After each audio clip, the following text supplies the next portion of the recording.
Hola, ¿qué tal? Yo soy Luisa Canturrios y le doy la bienvenida a una emisión más de Hashtag Polémica en Redes. La semana pasada, el Parlamento Europeo, una especie de poder legislativo de la Unión Europea, votó una resolución para pedirle al gobierno mexicano, y cito textual, medidas concretas, rápidas y eficaces para la protección de la prensa. Una iniciativa que fue impulsada por algunos eurodiputados de derecha que tuvo una amplia mayoría de votos. Sin embargo, tuvo la abstención también de personajes de izquierda o sin partido. El debate inicial en México fue sobre los alcances jurídicos y políticos que tendría esta votación, hasta que un par de días después el gobierno mexicano respondió con un comunicado oficial, en el que se aseguró que la votación fue por consigna y sin análisis, usando otras palabras de las que vamos a hablar más adelante. Para analizar ambos temas convocamos a un grupo bastante plural de personas a quienes les agradezco muchísimo el día de hoy su participación. Muchísimas gracias a una vieja conocida en este espacio, querida Alina Duarte. No sé ni cómo presentarte, anticapitalista, feminista, activista, periodista. ¿Cómo estás, querida? Qué gusto tenerte por acá. Muchísimas gracias por la invitación, Luisa. Un gusto, como siempre, compartir espacio contigo. Ahí ya vi también a varios de los invitados, así que bueno, yo feliz de la vida, como siempre, de participar con ustedes. Todo nuestro. Alina, ¿en qué redes sociales y en qué arrobas podemos interactuar contigo durante la próxima hora? Bueno, a mí me encuentran en Twitter como @AlinaDuarte_, en Instagram _AlinaDuarte. Perfecto, muchísimas gracias. Vamos en orden, si quieren, de aparición en la pantalla. También tenemos a Andrés Torres Checa. Checa, también, ¿cómo te presento? Un montón de cargos. Por acá fuiste analista digital, pero internacionalista, si no me equivoco. Sí, así es, internacionalista de formación. A mí me encuentran en Checa91 en Twitter y también en Instagram. Muchísimas gracias. Por primera vez en este espacio, pero por supuesto no en los medios públicos, tenemos al monero fisgón, Rafael Barajas. ¿Cómo estás? Muchas gracias por tu tiempo. Bienvenido.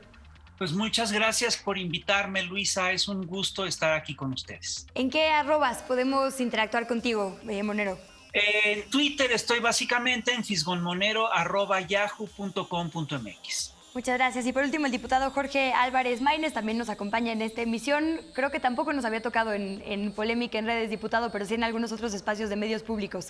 ¿En dónde te encontramos? ¿En qué arrobas?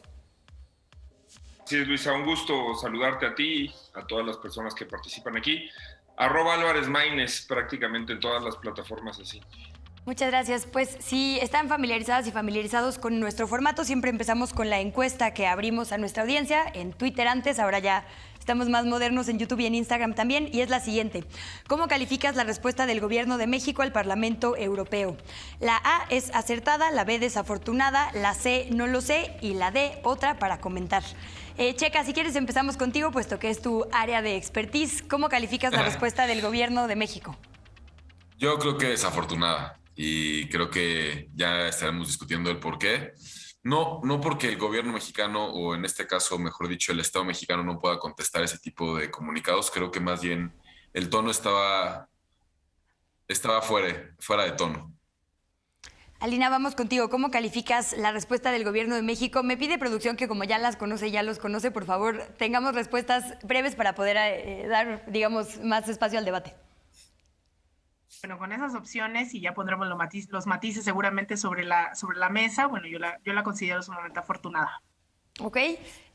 Rafael Barajas, ¿cómo calificas la respuesta? ¿Acertada, desafortunada, no lo sé, o planteas otra opción? Yo creo que fue correcta. Okay. Y que estuvo a la altura de la amonestación del Parlamento. Y el desempate o el voto definitorio, Jorge Álvarez Maínez, ¿qué votarías? No, bueno, yo creo que mal en el fondo, desafortunada en el fondo, y sobre todo bastante desafortunada, pésima, vergonzosa en la forma, Luisa. No la podemos compartir. Y creo que tiene muchos errores de fondo el comunicado del Gobierno de la República. Llegaremos a eso. Si quieres, Andrés Torres Checa, regreso contigo para que nos cuentes un poco sobre cómo surge, digamos, esta votación. ¿Quién la propone? ¿Por qué tienen, digamos, esa facultad? ¿Cómo funciona este Parlamento Europeo para quienes no estamos del todo familiarizadas y familiarizados con él? Pues existen elecciones generales en Europa. Recordemos que existe esto que es la Unión Europea, junta cerca de 30 países de aquel continente, y hay elecciones, como las hay en todos los países, también una elección general en Europa y se eligen a los que son los eurodiputados y en función de las diferentes fuerzas se pueden proponer este tipo de comunicados en relación a contextos internacionales. Hay de muchas índoles, en muchas latitudes, y se pronunciaron en el caso mexicano. Tampoco es la primera vez que se pronuncia en el caso mexicano, porque por ahí a veces se ha mencionado en redes sociales, se han pronunciado en situaciones específicas, como el caso de Ayotzinapa, y en situaciones generales, como la escalada de violencia durante el sexenio de Calderón. Son parte de la interacción diplomática de este órgano legislativo en Europa. Ya llegaremos a eso porque el tema que planteaba el presidente era si se podían comparar, digamos, las tres situaciones, puesto que, digamos, unas podrían caber en el tema de crimen de Estado y argumenta él, esta no. Pero llegamos a eso un poco más adelante. Por lo pronto, Alina, entendiendo que sí es una facultad que se autodetermina, digamos, que se autoda este Parlamento Europeo, dicen ellos, mientras sea una vigilancia de derechos, nos concierne, sea en nuestras fronteras o no. Entendiendo que esto sucede, ¿qué otros ejemplos ya escuchábamos los de México han habido sobre recomendaciones o pronunciamientos de América Latina? Porque eso nos da un buen pulso también, ¿no? Claro, yo creo que hay que hablar del doble rasero con el cual se trata este tema de los derechos humanos y los periodistas. Yo creo que ninguno aquí estaría en su sano juicio diciendo sí que se vulneren los derechos a los periodistas, pero cuando hablo de este doble rasero es que no se está hablando sobre los derechos y el clima hostil que se está generando justamente en Europa, no en contra de periodistas de las cadenas RT y Sputnik, pero sí les compete, creen ellos, ¿no? Y ellas sobre lo que ocurre en México. Y esto estoy diciendo, insisto, no que no se ponga el acento en los derechos humanos, sin embargo, las últimas declaraciones que hemos visto de este Parlamento en el caso de América Latina, en la vulneración de derechos humanos, tiene que ver con unas posturas absolutamente políticas, no injerencistas, en contra de la autodeterminación de los pueblos y la soberanía, y están los casos más digamos que ejemplifican con mayor claridad este tipo de situaciones, que es el reconocimiento de Juan Guaidó como presidente de Venezuela, que definitivamente no les compete, ¿no? O el caso de declarar a Yanine Áñez, quien forma parte de estos golpistas en el caso de Bolivia, en el golpe de Estado de Evo Morales en el 2019, y que no fue la misma fortaleza, ¿no? Con la que argumentaron o no, hubo bastante ausencia en el debate de la masacre de 37 personas en Bolivia durante el golpe de Estado, pero sí están alegando por una presunta, ¿no? Dice empresa política como Yanine Áñez. Entonces hay un doble rasero, pero sobre todo hay intenciones políticas, ¿no? De estos personajes, y el debate de fondo creo ni siquiera era el tema de los derechos humanos y los periodistas, sino dentro de su argumentación también tenía que ver con sus intereses, ¿no? Como empresarios, algunos de ellos defendiendo a la clase empresarial, sobre todo en el tema energético aquí en México. Rafael, la votación fue muy mayoritaria, hubo poco más de 70 abstenciones y solo 2 votos en contra. ¿Cómo podríamos explicar esto con el contexto que ya nos plantean Checa y Alina? Mira, hay que entender, entre otras cosas, que el Parlamento Europeo es un parlamento muy peculiar. Este Parlamento Europeo ha virado a la derecha. No se nos olvide que hoy en día la derecha europea está en pleno ascenso y además es una derecha, con tintes fascistas. Esto hay que decirlo con toda claridad. Quiero hablar además del hecho de que el Parlamento Europeo tampoco tiene mucha autoridad moral para hablar de libertad de expresión en el mundo. Entre otras cosas, ese Parlamento Europeo ha guardado un silencio vergonzoso alrededor del caso de Julian Assange, y ese Parlamento Europeo tampoco ha dicho nada del caso de Pablo Hasél, que es un rapero que fue metido en España a la cárcel simplemente por hablar del rey, por hablar de que el rey había incurrido en actos de corrupción. Además, el tema de fondo, yo creo, y creo que lo podemos documentar puntualmente, no es una cuestión de derechos humanos, es el hecho de que con frecuencia se utiliza el tema, Europa y Estados Unidos lo hacen con mucha frecuencia, utilizan el tema de derechos humanos para impulsar su agenda económica. Y aquí hay que ver la secuencia histórica o la secuencia cronológica de este proceso. Lo que está a debate, es decir, ¿qué es lo que cambió en la escena política mexicana para el Parlamento Europeo alrededor del tema de derechos humanos? Ha habido mucha diferencia entre lo que está ocurriendo ahorita y lo que ha pasado en los últimos 15 años, digamos desde que Calderón llegó a la presidencia. No la hay. La diferencia de fondo la marca el hecho de que ahorita se está discutiendo ni más ni menos que la reforma energética, y el señor Millán Mon, justo en su alocución, dijo con toda claridad que no hay, después de hablar de derechos humanos, y inmediatamente después de hablar de derechos, en la misma frase, dice textualmente, no hay seguridad jurídica para las empresas. Carencia que sufren, por ejemplo, las inversiones extranjeras en el sector energético, entre ellas empresas europeas. Entonces, fíjate, es muy chistoso, porque vino a México el ministro de Asuntos Exteriores de España, que es José Manuel Álvarez, a plantear exactamente lo mismo. No recibió lo que él quería y una semana después el Parlamento español da esta resolución. Perdón, no se puede leer de otra manera. Aunque en el resolutivo no aparece el tema de los intereses económicos de estos señores, sí se planteó en el Pleno y lo planteó el señor Millán Mon, y es claro que eso es lo que se está discutiendo. Jorge Álvarez Maínez. Hay varias imprecisiones, perdón, pero si quieren luego las comentamos. Bueno, sí, déjame primero terminar la primera ronda, Checa, y regresamos contigo despuesito. Yo creo que no hay imprecisiones. No, yo creo que sí. Déjenme, Jorge Álvarez Maínez, plantea Rafael Barajas la posibilidad de que esto responda a un momento político y más bien a una presión que se quiere ejercer para desacreditar a las instituciones mexicanas y su credibilidad. ¿Estarías de acuerdo con este análisis? Pues por supuesto que no, Luisa, porque desde el principio, como se introdujo la nota, con todo respeto, es falso que haya sido la derecha la que haya impulsado esta resolución. Es falso que la izquierda se haya opuesto. No hay ningún voto de ningún legislador europeo que haya ido en contra de la izquierda. Hay dos grupos de izquierda clara en el Parlamento Europeo. El socialdemócrata, que ahora se denomina Alianza Progresista por las diversas crisis que ha tenido la Internacional Socialista, y un grupo que se llama la izquierda, así en términos más generales, que digamos es esta nueva tendencia, también con algunas similitudes más con la izquierda latinoamericana contemporánea, y en ese grupo pues prácticamente se dividieron mitad y mitad. Mitad votó a favor de la resolución y mitad se abstuvo, sobre todo por un argumento de no injerencismo, mucho más que por compartir, digamos, o por no compartir el fondo de la resolución.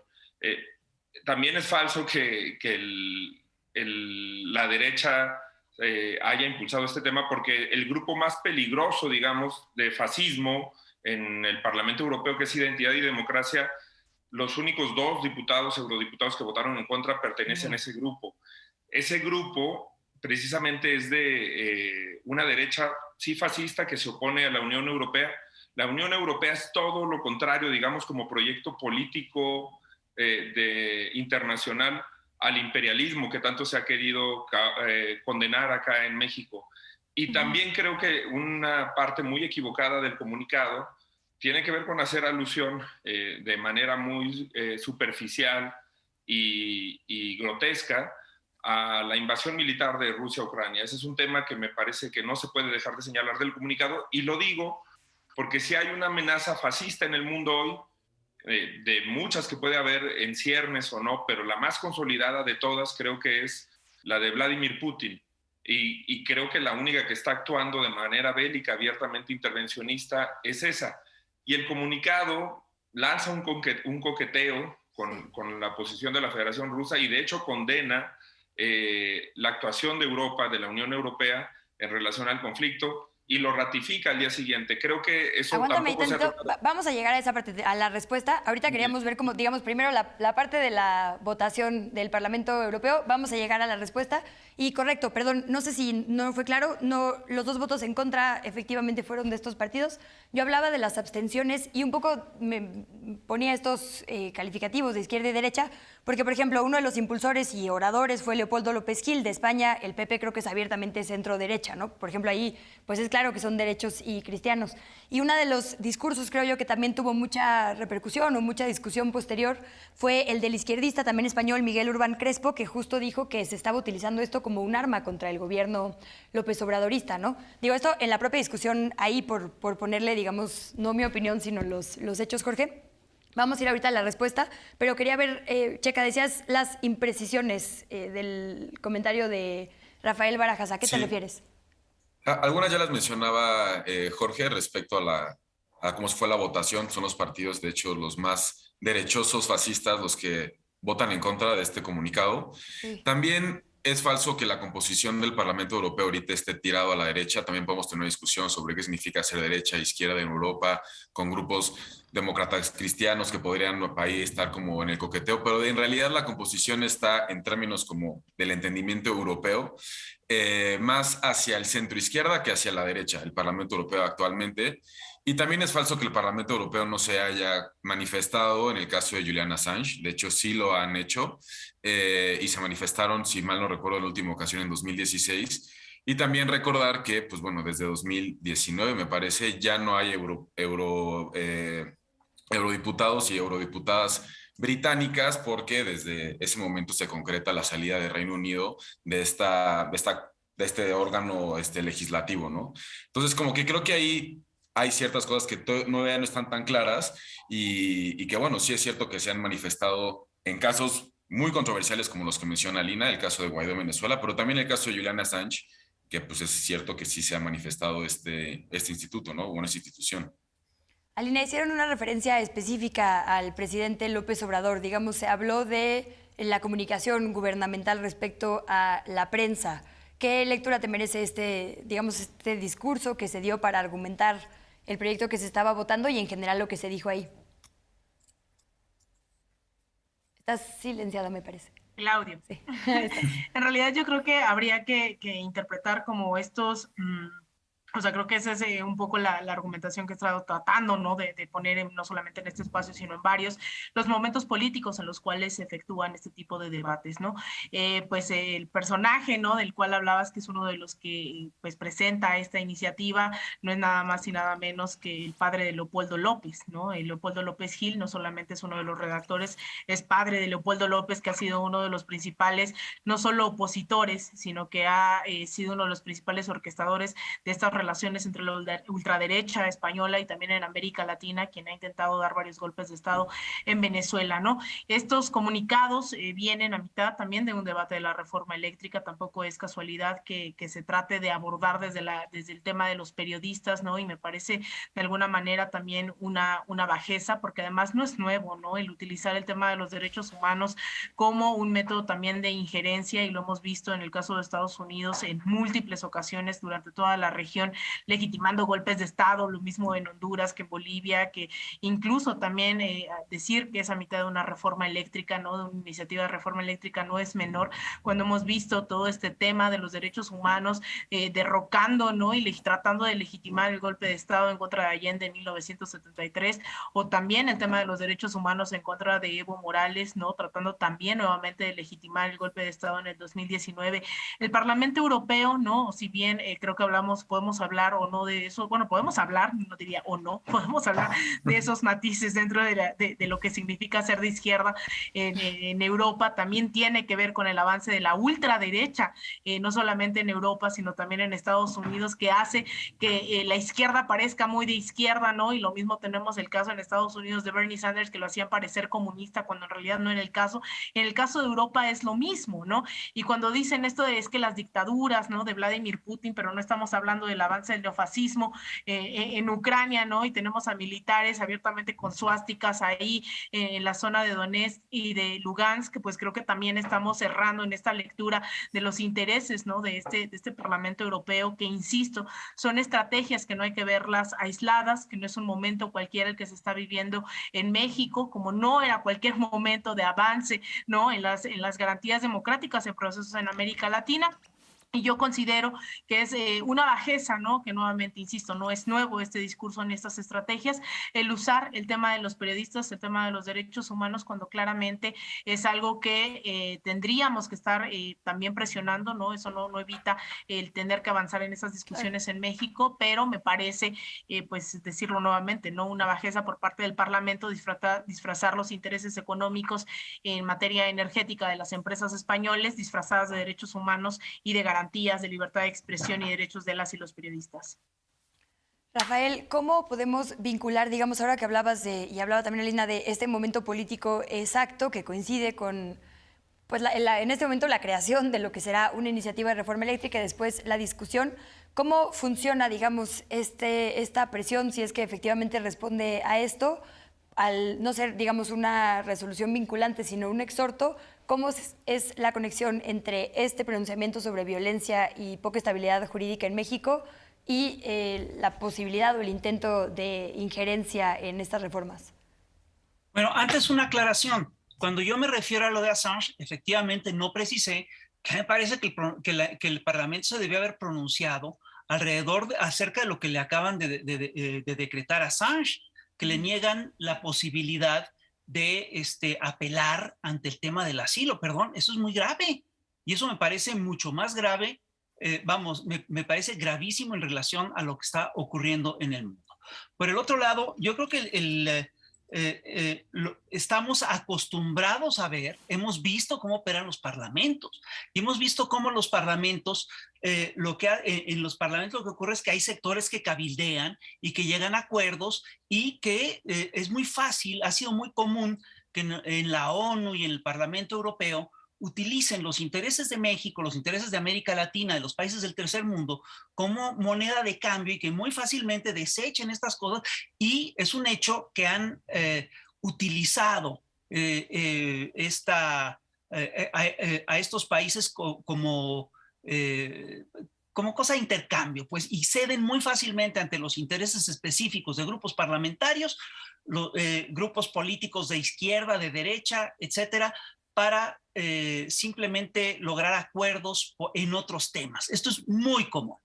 Y lo que yo veo de manera muy clara es el hecho de que lo que está en juego para España en el tema de la reforma eléctrica es muchísimo. No se nos olvide, lo acaba de documentar La Jornada, que las empresas españolas en México tienen negocios por 600,000 millones de pesos. Son 25,000 millones de euros. Y una de esas empresas es, sin lugar a dudas, Iberdrola, ¿no? Es una de las empresas que están en estas lógicas. Entonces, es muy común lo que dice Aline es muy correcto. Con mucha frecuencia utilizan estos temas de derechos humanos para hacer presiones políticas y económicas de otro tipo. Y aquí yo sí creo que está clarísimo qué es lo que están haciendo. Entre otras cosas, si nosotros revisamos el alegato, vamos a ver que hay una cosa, el argumento tiene un sofisma que es increíble. Vinculan el hecho de que hay efectivamente asesinatos de periodistas lamentables y obviamente que obviamente se tienen que enfrentar y que se tienen que resolver con más eficacia por parte del gobierno, y lo vinculan al hecho de que el presidente de repente responde a acusaciones que le hacen los grandes consorcios mediáticos. Entonces, esta vinculación que se hace en el alegato es verdaderamente falsa. Yo entiendo que eso es a lo que se refiere López Obrador, porque no hay una consecuencia directa entre lo que dice el presidente y los asesinatos de periodistas. Los asesinatos de periodistas son prácticamente todos debidos a cuestiones locales, como en el caso de Miroslava Breach, como se puede documentar en el caso de Miroslava Breach. Sí, dice textual, les leo el inciso E. Considerando que el presidente López Obrador ha utilizado con frecuencia una retórica populista en las conferencias de prensa diarias para denigrar e intimidar a periodistas independientes, propietarios de medios de comunicación y activistas, que la retórica es abuso y estigmatización y genera un ambiente de agitación incesante contra los periodistas independientes. Pero es que está chiquitita la letra. Jorge, ¿tú qué opinarías sobre esto, sobre que se haga mención particularmente de la relación entre el presidente y el uso de las conferencias matutinas con este ambiente generalizado de violencia? Que eso sí dicen aquí que desde hace, creo que de hecho la palabra es mucho, ni siquiera ponen fecha, ¿sí? Considerando que México es desde hace mucho tiempo el lugar más peligroso y mortífero para los periodistas fuera de una zona oficial de guerra. Sí, bueno, creo que ese tipo de matices justamente tratan de incorporar una cosa que todos los que pudiéramos analizar este tema con sensatez creemos. La crisis del oficio periodístico en México no empezó con el presidente López Obrador, y eso es lo que dice el comunicado. Lo que dice el comunicado tampoco es una invención de la ultraderecha. Las organizaciones con presencia en México de protección a los periodistas, particularmente Artículo 19, ha venido afirmando que este clima de estigmatización, de persecución, de hostilidad hacia los periodistas no contribuye a la protección y a salvaguardar los derechos humanos de los periodistas. Creo, de hecho, que el comunicado está muy matizado.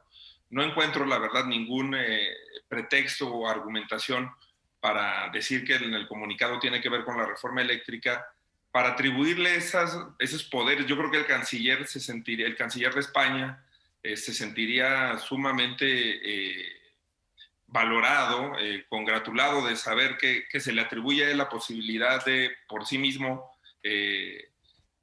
manejar al Parlamento Europeo a su conveniencia para responder a una visita que además yo creo que lo que España está tratando de hacer es limar asperezas con el gobierno mexicano y encontrar una etapa de concordia. Y sí me llama mucho la atención que tengamos un gobierno capaz de poner en pausa las relaciones con España por discusiones eminentemente económicas y que tienen que ver, en este caso, con la reforma eléctrica o cuestiones histórico-culturales, diferencias de criterio, pero no tenga esa misma visión con la Federación Rusa y con el momento histórico que vive el mundo de una invasión. Y es muy evidente, Luisa, de lo que vivimos, cómo uno encuentra los mismos argumentos que propagan, digamos, grandes corporaciones de comunicación. Hay una gran corporación de comunicación alrededor, o grandes corporaciones de comunicación alrededor del régimen ruso que propagan este tipo de cosas. Esto de que hay neofascistas en el gobierno ucraniano, eso también es totalmente falso. Esto de que el gobierno ucraniano está compuesto por nazis y que eso es absolutamente falso, no tiene ningún asidero en la realidad. Y por eso me preocupaba justamente que el comunicado tocara ese tipo de temas, porque además se confirma que México sostiene buena parte de sus decisiones en materia de política internacional y particularmente con Europa por la comunicación que tiene con la Federación Rusa.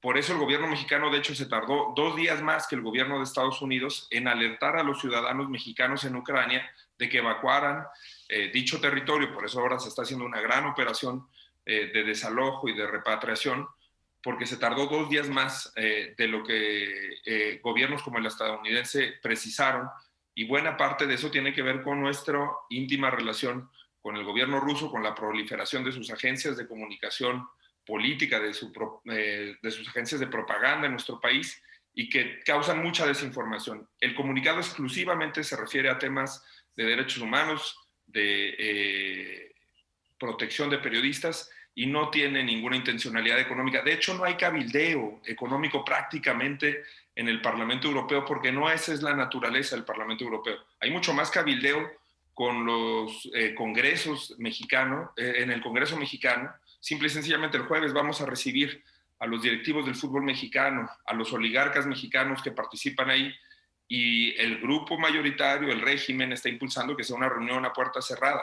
Es mucho más característico el cabildeo ilegal, no regulado, de la iniciativa privada en el Congreso mexicano con mayoría del gobierno, que es lo que sucede en el Parlamento ruso, en el Parlamento Europeo. Veo muchas reacciones y muchas gesticulaciones por parte del resto de las y los invitados. Permítanme ir a una pausa para poder entrar de lleno. Le recuerdo a nuestra audiencia rapidísimo nuestra encuesta del día de hoy, que es ¿cómo calificas la respuesta del Gobierno de México al Parlamento Europeo? Puede usted contestar en Twitter, en YouTube o en Instagram si le parece A, acertada, B, desafortunada, C, no lo sé o D, otra. Vamos a unos minutitos de pausa y regresamos con más. Le recuerdo que la cuenta es @canal14mx. Volvemos.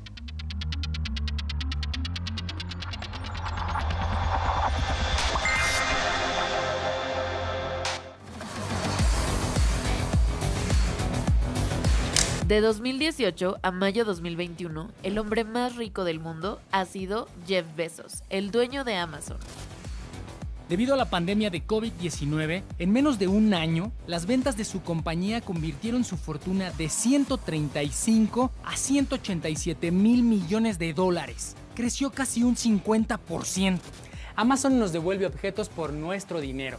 Digamos que hay un intercambio, ¿no? Pero ¿de dónde sacan ganancias compañías como Zoom, que puedes usar gratuitamente? O las redes sociales, Facebook, Twitter, Instagram. Por usarlas no pagas un centavo. Ay, mi querido Félix, cuando en línea algo no cuesta, no dudes que el producto eres tú. Y esa es la clave de las economías digitales. Infodemia, miércoles, 21:30 horas. No soporto ver a Petra con Miguel. Porque él puede pasar todo el tiempo que quiera con Petra y yo no. Pero es normal, Celia. Miguel es su prometido. Es lógico que lo elija a él antes que a ti. ¿Cuál es el problema? El problema es que a mí me gustaría ocupar su lugar. Pero, Celia, ¿tú amas a Petra? ¿La amas así? Creo que sí. Es el momento de invertir y ganar mucho dinero, Adela. Estaba pensando pedir un crédito a los Loigorri. Ah, los conozco. ¿Ah, sí? Eso es muy buena noticia. Sí, porque para este tipo de créditos suelen pedir avales. A lo mejor te puedo hacer yo de avalista. Da la sensación de que te estás precipitando un poco. Me permito aconsejarte que tengas un poco más de cautela. Te ruego que aceptes este obsequio. Así tendrás un recuerdo del hombre que se batió en duelo por tu honor. 6 hermanas. Lunes a viernes, 17 horas. Canal 14. Tus causas, tu canal.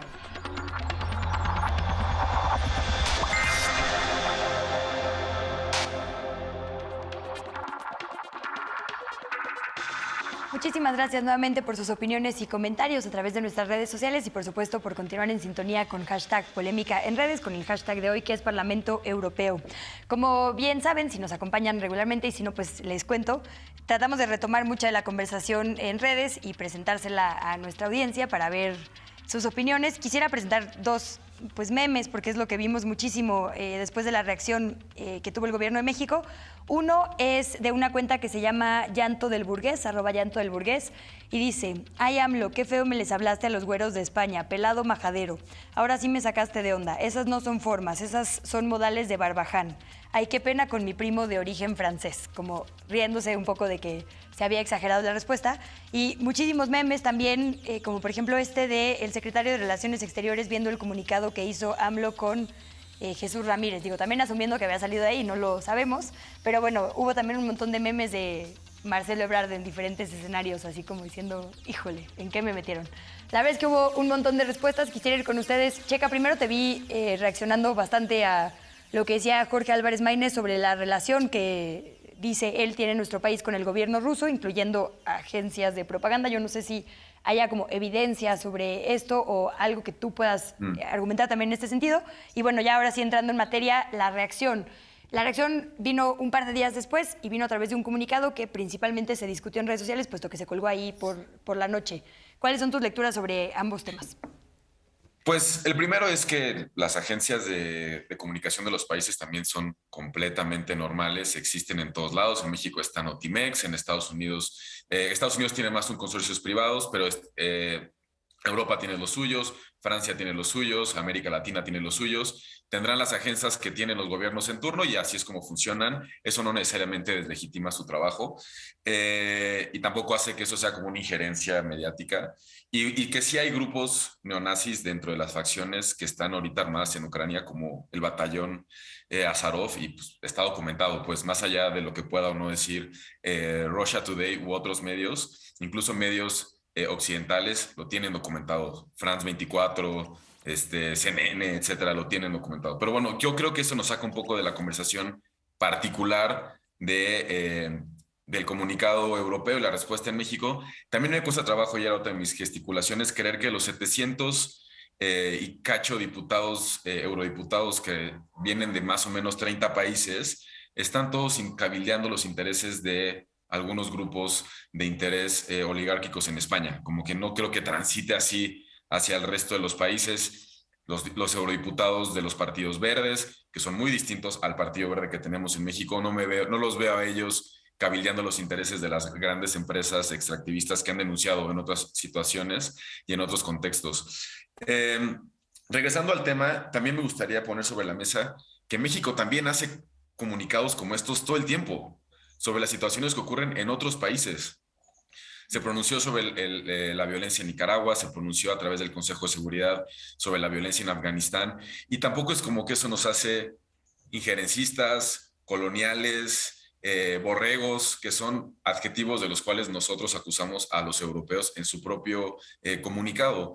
Y también dentro del mismo marco de la discusión de la reforma energética, el relator para la libertad de expresión, que es un colombiano recién nombrado de la Comisión Interamericana de Derechos Humanos, Pedro Vaca, también emitió un comunicado y manifestó que le preocupa la crisis de violencia que atraviesa el periodismo en México y que también no le gustan ni considera problemáticas ciertas secciones de la mañanera, como la sección de quién es quién, que aparece recurrentemente todos los miércoles. Y pues a mí también me costaría trabajo entender cuáles son los intereses injerencistas del relator de la libertad de expresión en el marco de la, no sé, reforma eléctrica u otras, y más bien una preocupación genuina de la situación que vive la prensa en México, que sí es desafortunada y que sí es violenta.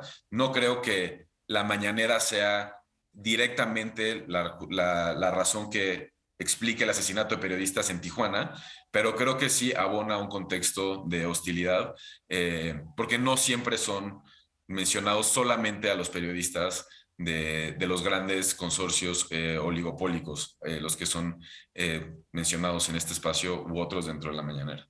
Alina, ya usó la palabra que yo había estado evitando, Andrés Torrecheca, que fue borregos. Evidentemente fue parte de, digamos, la discusión. El argumento que al menos yo he visto que trató de hacer el gobierno es que hay, digamos, gente que lleva agua a su molino de causas legítimas. Entiendo que a esto se refería la palabra borregos, es decir, es una causa efectivamente legítima y que existe, como es la violencia contra la prensa en nuestro país, y entonces se utiliza, y dice el comunicado, los demás se van como borregos sin el suficiente análisis, digamos, ¿no? Por ahí hubo también algunos memes, si queremos verlos mientras tanto, pero como que decía el comunicado, faltó análisis sobre el justo momento y contexto de cuando se está, bueno, este meme de ahí ha sido usado en todos los contextos posibles, ¿no? Pero bueno, justo la palabra borregos fue una de las más analizadas. ¿Tú qué, digamos, interpretación le das o cuál crees que fue la intención del gobierno y si te parece afortunada o desafortunada aprovechando nuestra encuesta?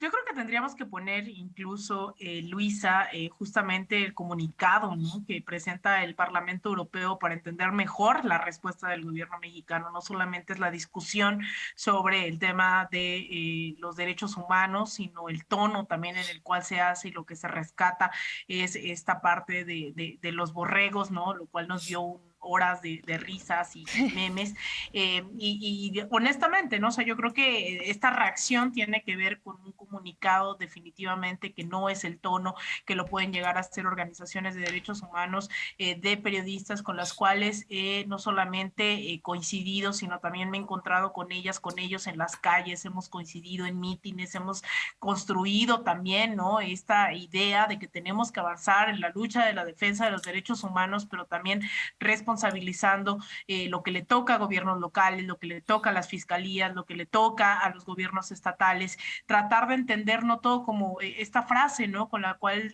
se quiere discutir desde hace 3 años, que es así no AMLO, ¿no? Y entonces dejar en manos de Andrés Manuel las responsabilidades de múltiples instituciones y tratar de homogeneizar el debate, porque creo que eso también no nos pone, ¿no?, a la altura de las circunstancias y el momento histórico en el cual tenemos que saber discernir y poner los claroscuros y hacer este debate, ¿no?, en múltiples medios de comunicación, no solamente públicos, sino justamente en esos otros que también están reivindicando hoy un discurso de derechos humanos que no necesariamente veíamos durante los últimos 20 años, desde que se comenzó esta mal llamada guerra contra el narcotráfico, y por eso digo que es faccioso y por eso digo que no nos van a arrebatar esas banderas a quienes sí hemos estado en las calles, quienes sí hemos estado posicionando estos temas y quienes estamos también colaborando, sea en los medios de comunicación, en la batalla de las narrativas, sea en diferentes espacios, por ese otro México posible, ¿no? Entonces, yo creo que más allá de los memes, de estas discusiones y de que se minimice un discurso y una política exterior que también está dando visos de que está atenta a lo que está ocurriendo en nuestros países, yo no coincido, ¿no?, con lo que decía Andrés. También hacemos otros comunicados sobre la situación de derechos humanos en otros países o comunicados en contra de la guerra o situaciones políticas que definen justamente la política exterior, porque al final no nos atraviesa esa relación, ¿no?, donde se mira como colonias, ¿no?, con ese dejo. Al final son discusiones también que tenemos que dar en el plano internacional, pero no hay esta relación, ¿no?, en la cual se trata muchas veces desde el Parlamento Europeo, desde las grandes potencias, desde Estados Unidos hacia otros países narices, atravesándonos la doctrina Monroe, atravesándonos esas otras discusiones, ¿no? Coloniales, clasistas, racistas, en muchas de estas ocasiones. Entonces yo veo bastante normal la discusión que estamos dando, la celebro bastante, creo que estamos en un momento, ¿no?, maravilloso en donde podemos poner a discusión tanto los derechos humanos como la relación colonial a la cual nos han querido someter varias de estas instituciones que se dicen democráticas, pero que definitivamente tienen un doble rasero. De ahora en adelante, cuando nos refiramos a Checa, vamos a decir Checa, porque cuando dices Andrés como presidente, Checa. Pero bueno, creo que al final quedó claro, Alina, lo que decías. Y me quisiera subir a este argumento que estás poniendo de la batalla de las narrativas, porque finalmente es importante, ¿no? Justo ahora que Jorge Álvarez Maínez ponía sobre la discusión, también otro tema muy vigente, que es justo esta invasión de Rusia a Ucrania, el tema de las narrativas es algo que está muy vigente. Y quisiera preguntarte, Rafael Barajas, justo por, digamos, la primera frase de este comunicado. El presidente ha dicho muchas veces fuera máscaras, ¿no? Como que es, digamos, una de sus consignas. Y la respuesta más bien al Parlamento Europeo empieza con basta de corrupción, mentiras e hipocresías. Y justo la mención que se hace al tema de Ucrania y Rusia es que México es un país pacifista, es decir, que no interviene ni manda ningún tipo de armas, pero al mismo tiempo ya no se deja, pues por así decirlo, porque justo también dice ya no nos pueden tratar como colonias. ¿Es una guerra de narrativas que se está tratando también, digamos, de conquistar desde el gobierno mexicano, o por qué el tono tan específico? Porque si bien es cierto que hemos visto varios comunicados, sí hay un tono como bastante firme, ¿no? Por poner un adjetivo. Sí, mira, yo estoy de acuerdo en que es una guerra de narrativas. Y lo que acaba de decir Alina me parece muy justo. Uno de los problemas que vimos en el Parlamento Europeo es que, híjole, hay una irresponsabilidad enorme de los parlamentarios cuando tocan el tema de México. Se ve que hablan con un desparpajo de este gobierno. El día de hoy, Violeta Vázquez Rojas hizo un recuento de las cosas que dijeron los parlamentarios sobre México y te encuentras que de derecha a izquierda dijeron cosas que acusan un racismo, un clasismo, un desconocimiento del país que es verdaderamente penoso, ¿no? Por ejemplo, hay una diputada socialdemócrata sueca, ¿no?, que cuando interviene deja ver que no tiene idea de qué es lo que está realmente ocurriendo. Había una también diputada de un partido derechista italiano que dice que todo esto se debe a las políticas socialistas del presidente mexicano Obrador. Digo, empiezas a ver esto y dices, bueno, obviamente es una... A ver, y yo aquí sí insisto, perdón, es una mezcla de pensamiento europeo, eurocentrista, colonialista, que realmente muestra un gran desconocimiento de nuestro país y, perdón, también de los intereses de estos señores. Es decir, si además fue explicitado, ¿de qué me están hablando? Lo dijeron claramente. Entonces, claro que es una lucha de narrativas. Y es una lucha de narrativas que tiene que ver, entre otras cosas, con con el pleito sobre Europa. No se nos olvide que Europa manejó durante siglos simplemente la narrativa de que los mesoamericanos éramos gente inferior por el hecho de haber nacido en Mesoamérica. No se nos olvide que Europa consideró el racismo una ciencia exacta durante décadas. No se nos olvide que aquí se han utilizado pretextos verdaderamente baladís para interferir en el país y para intervenir la nación. Perdón, este es el país de la guerra de los pasteles. Este es el país en el cual, ojo, este es el país que fue intervenido en el siglo XIX con el pretexto de los bonos Jecker. Es decir, perdón, la guerra de las narrativas es muy clara y aquí sí hay una mezcla que a mí me parece que hay que considerar entre el desprecio eurocentrista, ¿sí?, y el desconocimiento de lo que realmente está ocurriendo en México y los intereses de grupos específicos. Ahora, ¿les parece, y ahí Jorge voy contigo, que únicamente es un tema desde Europa el desprecio a México? Porque yo leí unas reacciones de gente mexicana que de verdad pues me preocupó un montón. Digo, gente justo con comentarios muy clasistas aludiendo al tono, digamos, de la respuesta del gobierno mexicano, bueno, con temas muy desafortunados, pero decía alguien como ay, nada más faltó decirle y nos vemos a las 3 afuera de mi microbús y, ¿no? O sea, como que había claramente muchos comentarios muy clasistas que creo que ni siquiera se dieron cuenta que estaban siendo súper clasistas y como haciéndonos menos, ¿no? También a las personas mexicanas. Y ahí quisiera preguntarte si te parece contraproducente o una buena iniciativa que otras figuras y personalidades de nuestro país se hayan sumado a responderle al Parlamento Europeo, porque por ahí vimos a Santiago Krill mandándole una carta a Roberta Metsola, la presidenta precisamente de este Parlamento Europeo, dirigiéndose a ella como su señoría y casi pidiendo perdón pues, por acá, ¿no? El salvaje país en el que vivimos.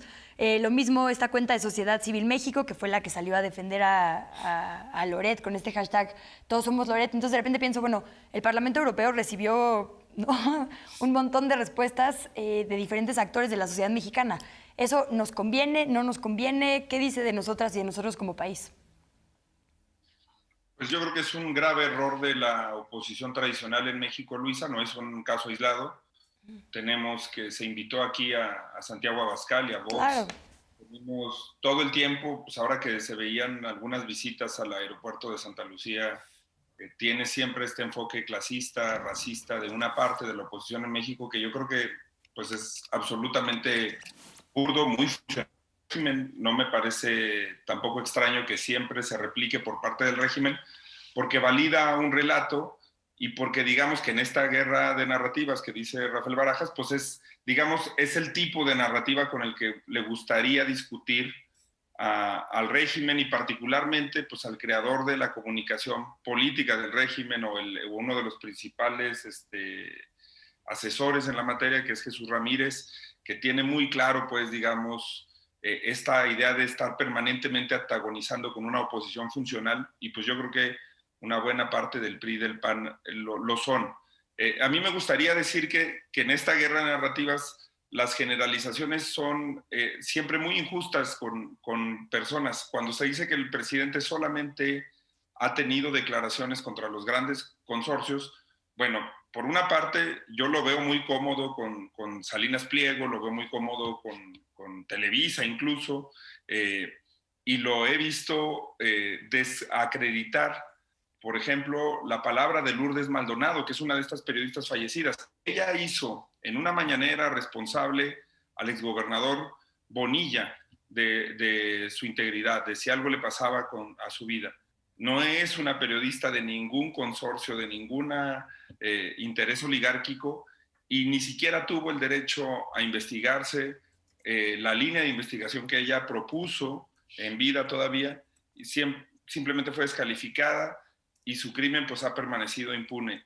El semanario Z, el propio Proceso, que ha sido uno de los objetos recurrentes de este discurso del presidente, pues Proceso fue fundado por Julio Scherer. No es un medio que me parece que acredite ese tema, y sí me parece que de todos modos a los periodistas que se la juegan en la periferia no les conviene un discurso que desacredite la crítica y que la ponga siempre en el mismo tono del golpismo, de quienes quieren desestabilizar el gobierno.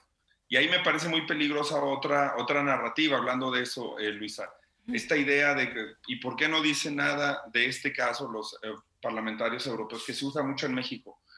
Yo lo que me pregunto es por qué en México parte del acompañamiento crítico que tiene el presidente, que tiene mucho acompañamiento crítico de personas que lo han apoyado, que defienden el rumbo del gobierno, ¿por qué no se pronuncian ahora por los mismos temas que se pronunciaron con Calderón? Yo creo que la pregunta debería de ir en las dos direcciones. ¿Por qué no se pronuncian sobre los mismos temas que se pronunciaron en el pasado y que debería de ser un diálogo que nos permitiera abrir la discusión con la misma transparencia que con la que se aspiraba en el pasado, y que otros intereses, que otros grupos de poder, sobre todo los poderes fácticos, cancelaban en el debate? Y esto tiene mucho que ver con esto de los borregos. Llama la atención ese calificativo porque ahí hubo debate, hubo abstenciones, hubo una resolución concertada, y aquí lo que vemos es una respuesta en desplegados, unánimes, con abajofirmantes, en donde hemos visto ese tipo de reacción sumisa, digamos, plegada, sin espíritu crítico. Ha sido justamente en México, en donde tenemos ese comportamiento que se le quiere atribuir en el comunicado al Europarlamento, en donde se ha tenido ese comportamiento acrítico, de hecho con temas muy penosos. No sé, he comentado aquí el caso de la diputada Patricia Armendáriz, pero me parece paradigmático de esta conducta penosa. Pasa de calificar el comunicado como un comunicado apócrifo, lamentable, que debería ser desmentido, a decir que le da todo el apoyo al presidente, que ya lo reflexionó y en unos cuantos minutos a suscribirlo. Me parece que estamos criticando una conducta, digamos, de política, de poca autonomía en el Europarlamento, cuando es lo que se ha premiado aquí. Se ha premiado aquí el apoyo acrítico y la falta de disenso en la política mexicana. Ahora, ¿les parece que este comunicado, esta narrativa que se está buscando posicionar, tiene un alcance diplomático real? Porque justo, perdón que regrese a los memes, pero este programa es sobre redes, pues en todos los memes el protagonista era Marcelo Ebrard. Pero realmente es algo con lo que Ebrard vaya a tener que lidiar, que le vaya a pesar, que se acabó su carrera. ¿O cuál es el alcance de una comunicación como esta para ir cerrando, Andrés Torrecheca? No, yo creo que el alcance es efímero. Es un comunicado que, como ya mencionabas al inicio del programa, Luisa, recomienda, exhorta, considera, invita, pero no tiene ningún aspecto vinculante que pudiera tronar la relación entre México y la Unión Europea. Además, la relación entre México y la Unión Europea tiene muchísimos años, se ha fortalecido con el paso de los años. Esta administración le hizo como una remodelación al acuerdo y al pacto que hay entre la Unión Europea y México, incluyendo un capítulo de anticorrupción. Entonces, no creo que esta guerra de comunicados trascienda más allá de un par de semanas de conversación.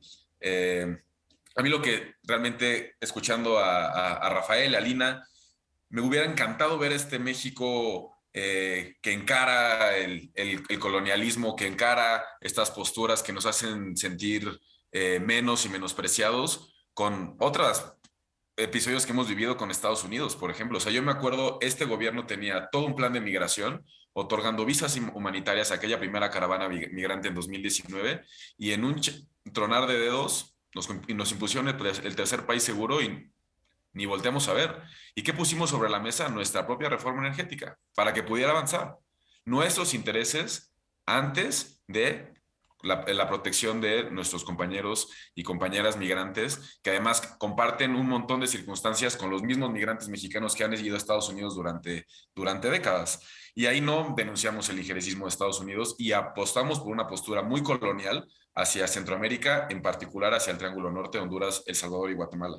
Y sí, es verdad, México vivió un montón de episodios de colonización que menciona Rafael durante el siglo XIX, pero durante el siglo XX, y sobre todo en la segunda mitad del siglo XX, México fue un actor fundamental en la creación y la consolidación de un sistema internacional de cooperación.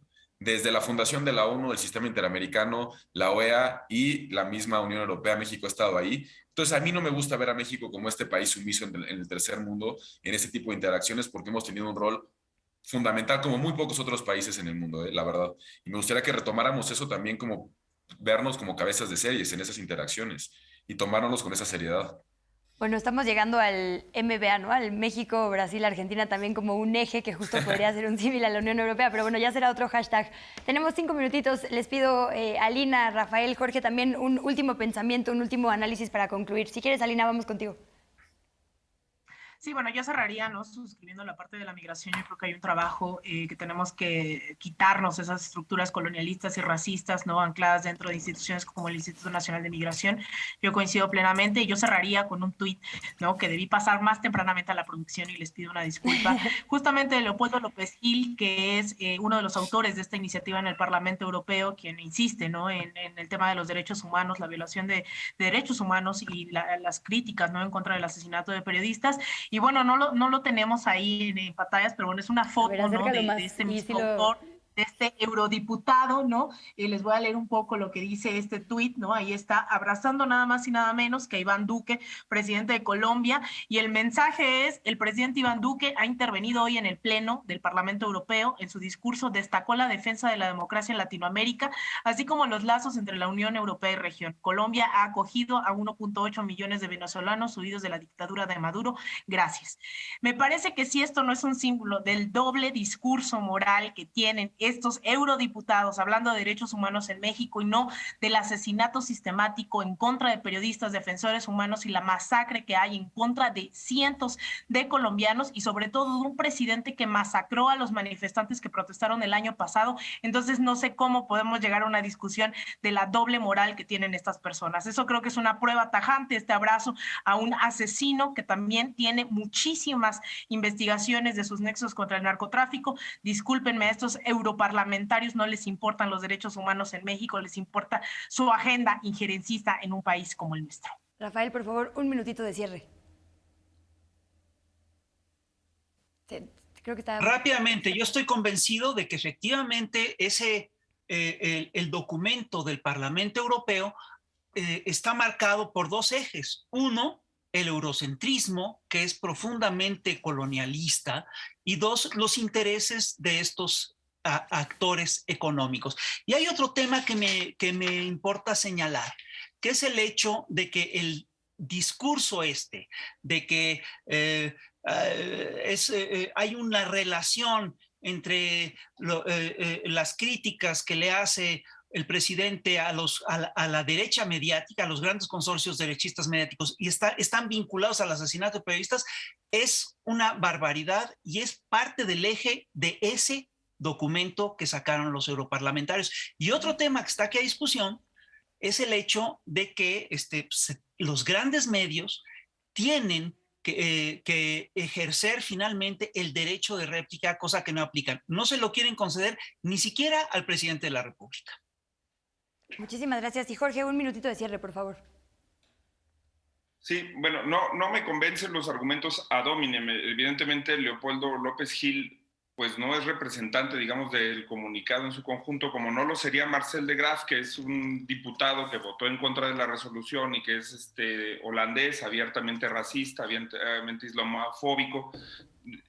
Mencionaste a Ebrard, me parece muy importante, Luisa, yo sí, y creo que es muy ilustrativo, lo he hecho públicamente, que tanto en los sectores más radicales del régimen como de la oposición se le esté denostando tanto a Ebrard. Yo sí creo que ha tenido una posición prudente como canciller, que ha tenido una posición de decoro en la política exterior. Una vez más lo ha hecho en otras cosas, en la relación con Estados Unidos, en el tema de la proliferación de armas, ha planteado cosas, pero creo que es muy importante que en el medio del debate, del ruido y de las posiciones antagónicas, se tengan este tipo de reconocimientos, y quisiera cerrar con eso. Me parece que el canciller Ebrard ha tenido prudencia, sensatez, en medio de una crisis que si él hubiera actuado de cualquiera de las maneras que le exigen ambos polos de este México polarizado, hubiera escalado el conflicto, y me parece que no es eso lo que tenía que hacer. Me parece sensato su comportamiento, e incluso también el del presidente de la Junta de Coordinación Política en el Senado. Pues muchísimas gracias, Alina, gracias también Andrés Torres Checa, Rafael Barajas, Jorge Álvarez Maínez, Alina Duarte, por estos análisis. Sin duda hicieron muy nutritiva la conversación, y les doy rapidísimo los resultados de nuestra encuesta. Se la recuerdo: ¿cómo calificas la respuesta del Gobierno de México al Parlamento Europeo?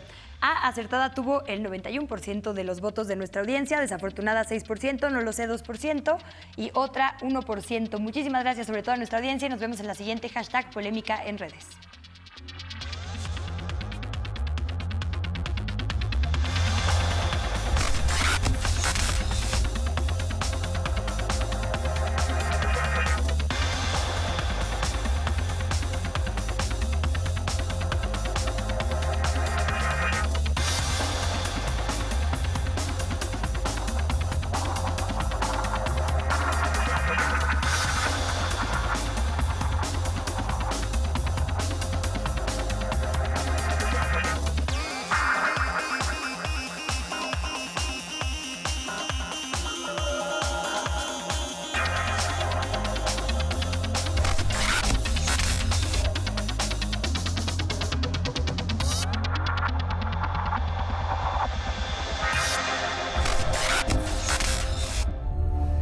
A continuación, Cinema 14.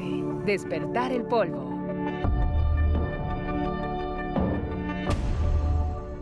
Clasificación B. Adolescentes.